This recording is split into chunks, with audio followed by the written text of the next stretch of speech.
کدوم پاسخگویی به جایی رسیده وضعیت حکومت اسلامی ما که دختران شیعه رو میبرن در کشور امارات به حراج میگذارن؟ اونجایی که علی فریاد میزنه اگر مرد مسلمان از قدس بمیرد رواست، این وزیر اطلاعات جمهوری اسلامی که از قدس نمیمیره انسان نیست. فکر کن دختر خودت آقای یونسی دارن توی امارات میفروشنش. آقای خاتمی فکر کن دختر جوان خودتو دارن میفروشنش. چطور میتونی سر راحت زمین بذاری شبها؟ اف بر اونایی که توی مجمع تشخیص مصلحت نظام دارن برای مصلحت نظام تصمیم میگیرن، دختر شیعه رو دارن میفروشن توی امارات. شما چطور سر راحت شب زمین میگذارید؟ پاسخگویی؟ شما به رهبر مملکت پاسخگو نیستید، شما به قرآن پاسخگو نیستید. اگر کسی قدرت داشت توی مملکت توی دهن شما میزد که 1,700,000,000 تومان رو نبرید راحت قیچی بزنید بگید چون زمان آقای رفسنجانی هم همین کار توی سرخس و تجن صورت گرفته، هم آقای رفسنجانی بی خود کرد، هم شخص شما آقای خاتمی. فکر کنید دختران خودتون هستن دارن به ثمن بخش فروخته میشن. از قدس اگر فرمانده نیروی انتظامی جمهوری اسلامی بمیرد رواست. رئیس قوه قضاییه جمهوری اسلامی اگر از قدس بمیرد رواست که دختر شیعه رو دارن توی امارات میفروشن. و اف بر فرمانده کل سپاه.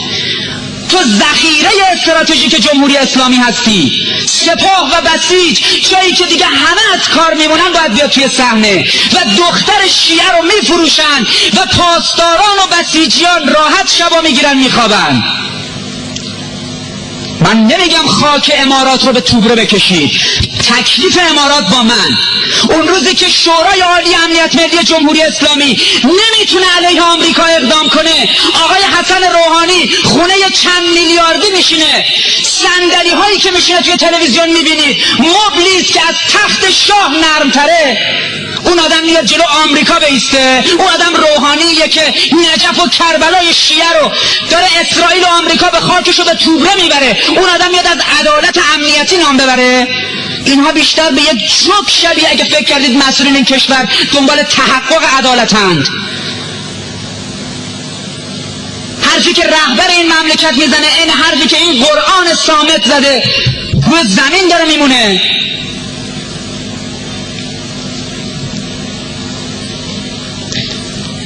من روی سخنم با آیت الله شاهرودیه. اگر نمیتونی لبه قانون رو اینقدر تیز کنی که جلوی قاچاق دختران این مملکت رو نگیرن، یک لحظه بر پست قوه قضاییه تکیه میزنی، باید جواب این قضیه رو بدی. غیرت دارید شماها؟ اگر غیرت دارید دارن ناموستون رو حراج میکنند، شکمشون رو سیر نمی کنید. اون چه وضعیتی وجود داره؟ مسئولین امنیتی مملکت ساکت گرفتن، شبا تو خونهشون میخوابن.